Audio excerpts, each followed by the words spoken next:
this is interesting.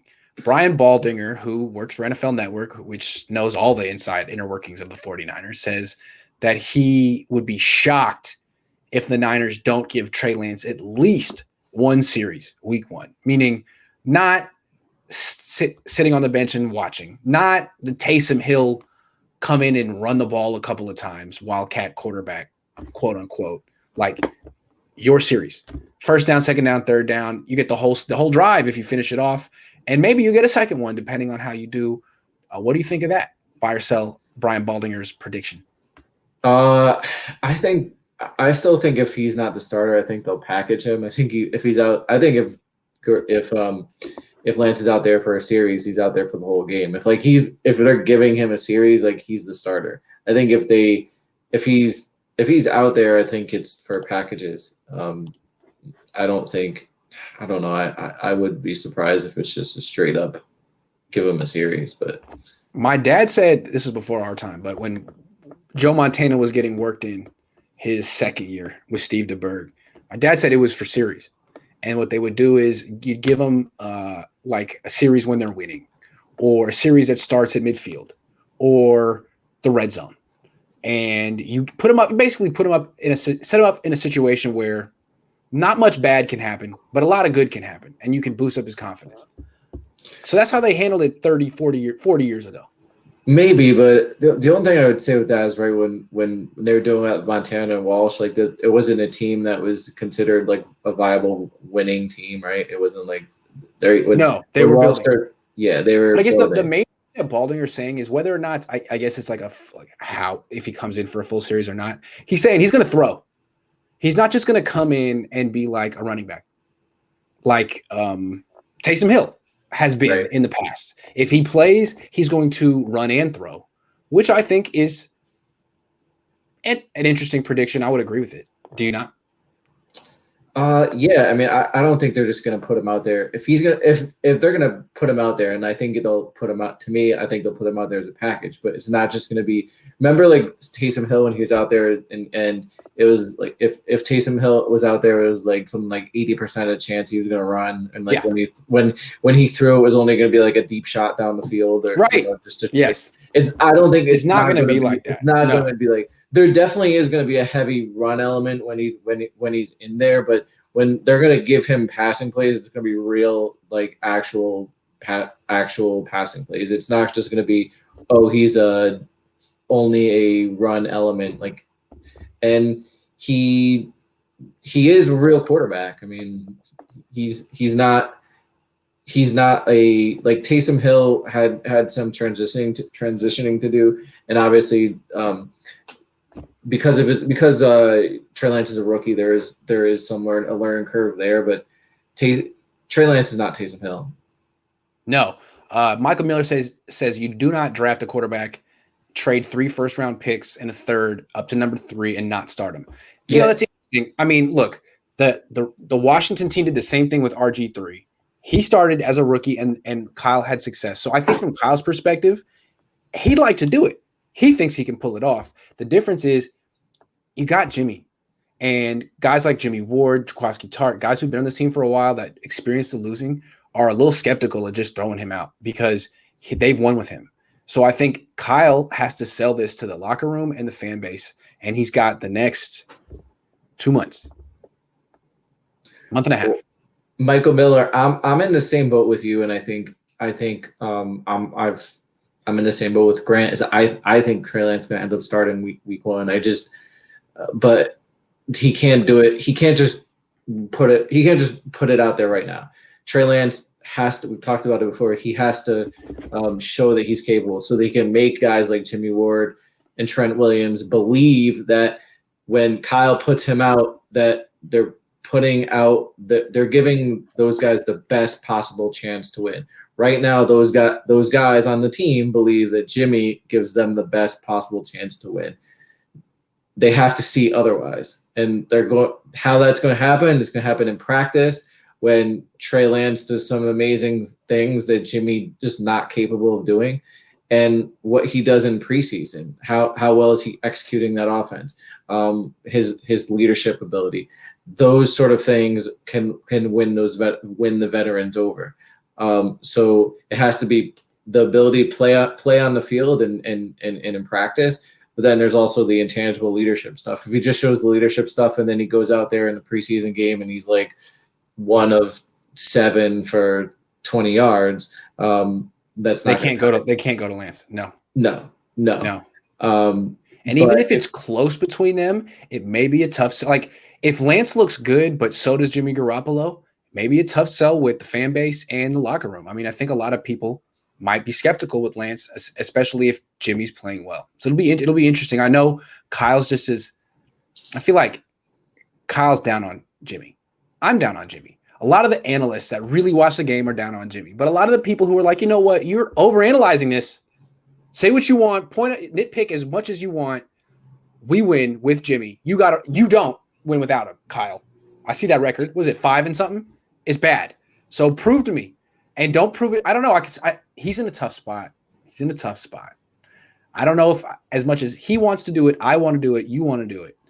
There could be some pushback in the locker room. You heard what Jimmy Ward said about Jared Goff. Same thing. I did. Again, I think he can earn that respect in practicing. It's like if Trey Lance comes in and he fits a ball where Jimmy Ward just can't get it, Jimmy Ward's gonna be like, okay, this guy's better. Yeah. And I feel like with the Chiefs, I mean, they must have really had respect for Alex Smith. He did a really good job there.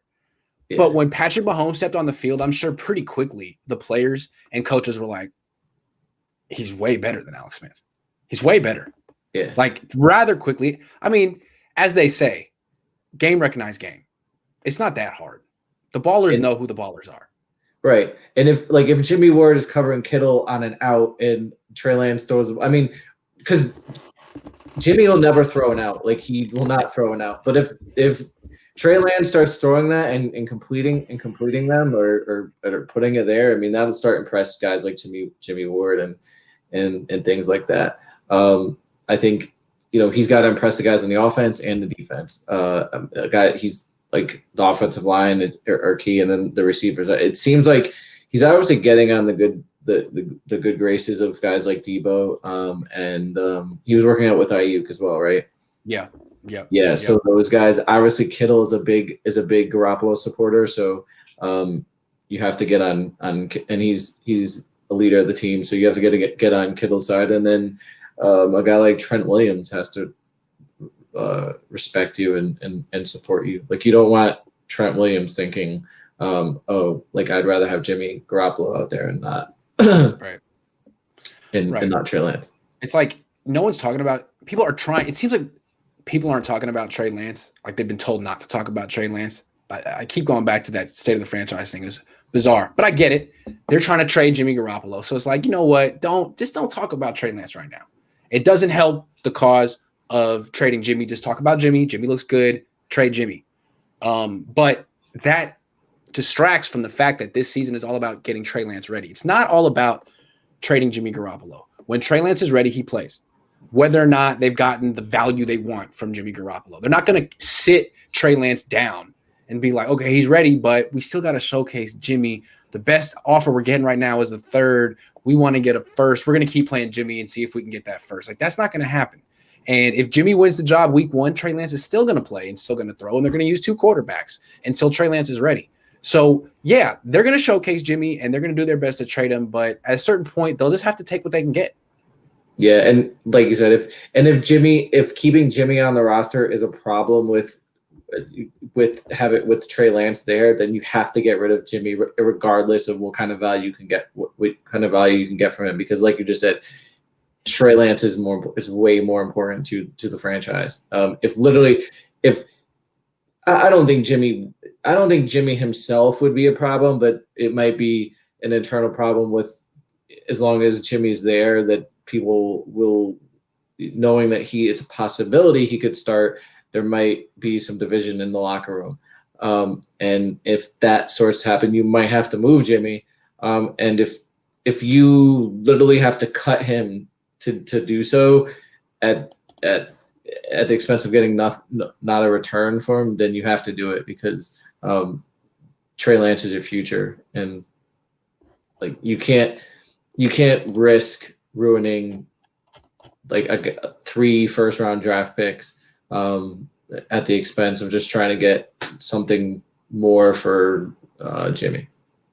Michael Miller makes a good point here. He's saying, like if Jimmy gets hurt again, plays and gets hurt again, and it's serious, the Niners, it'll be in a Dee Ford situation, theoretically. If he can't pass a physical, if it's a really bad injury, and then he gets the rest of his contract, and the Niners never really get to benefit from the young, cheap rookie quarterback. They got to be careful here. I mean, they want to showcase him. They want to get something for him. But if he were to get injured again, that's really bad. Really bad. They've already experienced it one time with the guy we started talking about, right? It was Dee Ford. Yeah. So I think what they're doing is they're hedging their bets in terms of the quarter. They don't want to get rid of Jimmy now because they don't know about Trey. Right. They like Trey a lot, but they need to see him on their field, in their system, in pads, again, in live action, all that. I think it sounds like he's cleared every hurdle so far with flying colors. It sounds like everyone's very encouraged, but still there's a lot more hurdles ahead of him. Yeah, and they're putting these hurdles out there, and I think they want Lance to start. Yes. I'm pretty sure. I think Kyle does.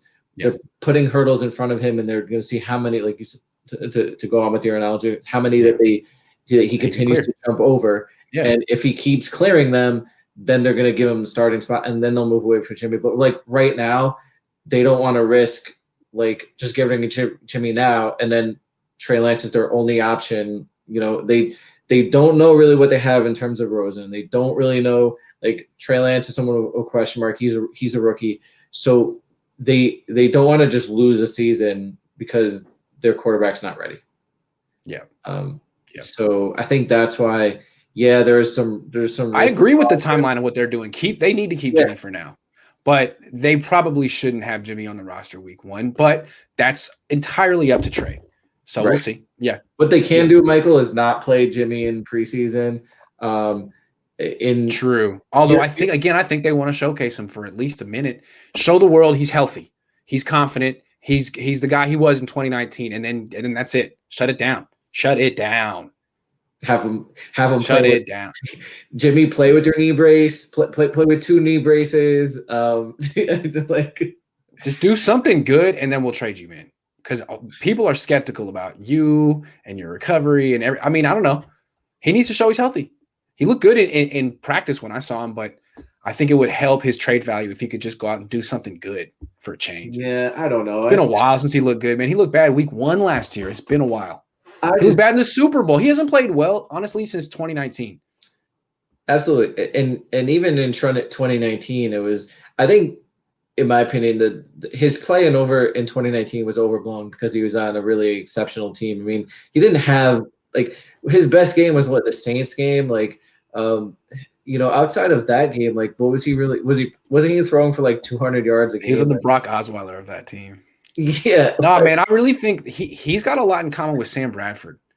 Bradford was a decent quarterback. I don't think he was ever on as good a team as Jimmy's been on, but precise, quick release, statue, brittle, got hurt, left, got a lot of money. And then around 31, 32, you're like, should I be a backup or should I just go chill with my $200 million? I'm just going to chill. So I don't know. That's what I see as Jimmy right now. He's got to prove to me that he's more than Sam Bradford. Well, when Bradford was traded, though, I don't recall exactly what his contract was, but wasn't it a more favorable contract to 25? He got paid off his first contract.